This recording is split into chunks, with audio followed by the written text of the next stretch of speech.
Welcome, ladies and gentlemen. I'm your host, Miss Trixie Sparx, and filling in as our guest host today is Shirley. And this is episode 5 of Vaudezilla Vision.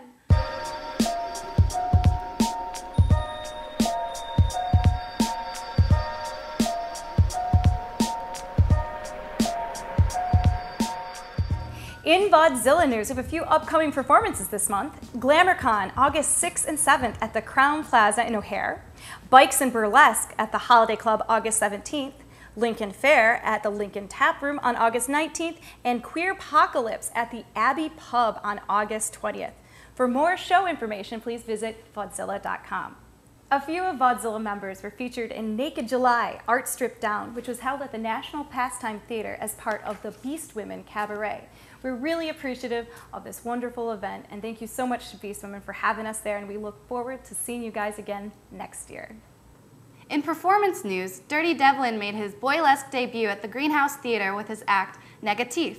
As well, the Vaudezilla Vixens debuted at Exit with their group act, Real Gone, which was an act learned at Red Hot Annie's burlesque classes. In new acts, Saucy Jack was super excited to debut his performance at Exit called Hold On, I'm Coming. As well, Anita Lilmore debuted her dance performance at the Greenhouse Theater called One Day Too Long. On July 16th, Jeezy's Juke Joint took the stage at the Greenhouse Theater. This sold-out show was produced by Vaudezilla's own Jeez Louise, and it reached audience both new to burlesque as well as old. Notable performances by Po Chop, who used traditional West African dance moves to contemporary music, as well as Shea Coulee and Foxy Le Feline. Lots of out-of-town performers performed in this historic event, as well as some of Chicago's own. Jeezy sends her thanks to everyone for their belief in her, as well as their support. Did you see Jeezy's Juke Joint? If you did, please leave a comment in the comments section below. Joining us now is Miss Anita Lilmore. June's Act of the Month goes out to Ray Gunn and his act, Trust Me. Now, ladies, the one thing I always loved about Ray Gunn's act is that he really weaves a story of seduction in anything he does, but is not afraid to use a little bit of parody. Mm-hmm. He's sort of amazing, right? He's been able to take this act, Trust Me, and revamp it for either a normal stage like he did at Greenhouse or with a pole, which is where it started. Pole. Pretty incredible, right? It's very incredible. And the way that he moves his body throughout this act, I mean, there's the motif of the snake and how he's supposedly slithering around.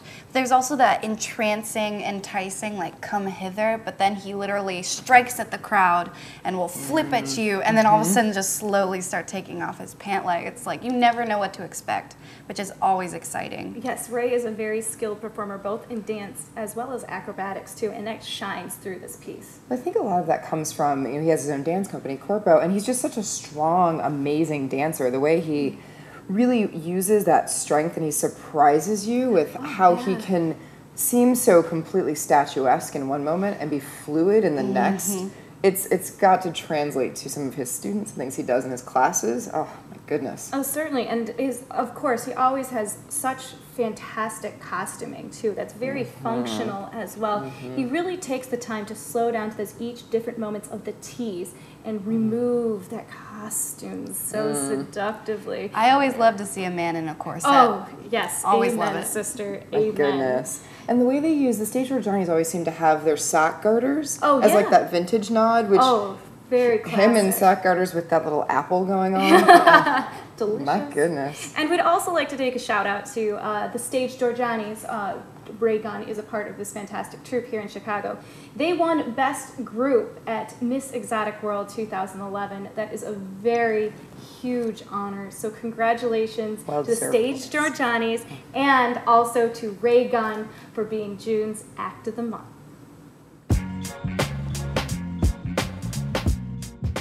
So ladies, I have a question for this month's Hot Topic. As a relative newcomer, I'm curious, is it ever okay to ask the audience for applause? I don't think so. No, I personally am not a fan of that. I've looked up past my past videos and seen me do that in particular acts I've done, and I just found it a little inappropriate and out of place.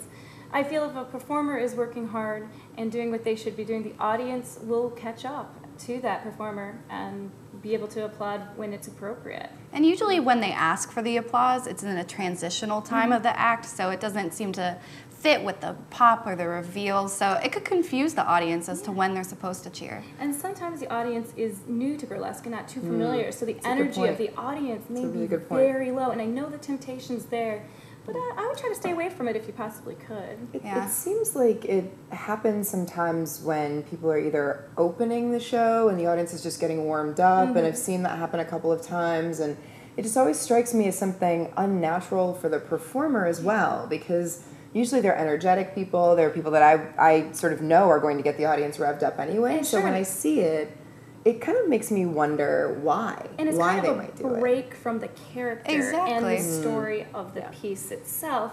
It confuses the audience, like you said before, and what they're supposed to do. Are they supposed to follow the character, or are they supposed to follow the performer? So follow the character, follow the story.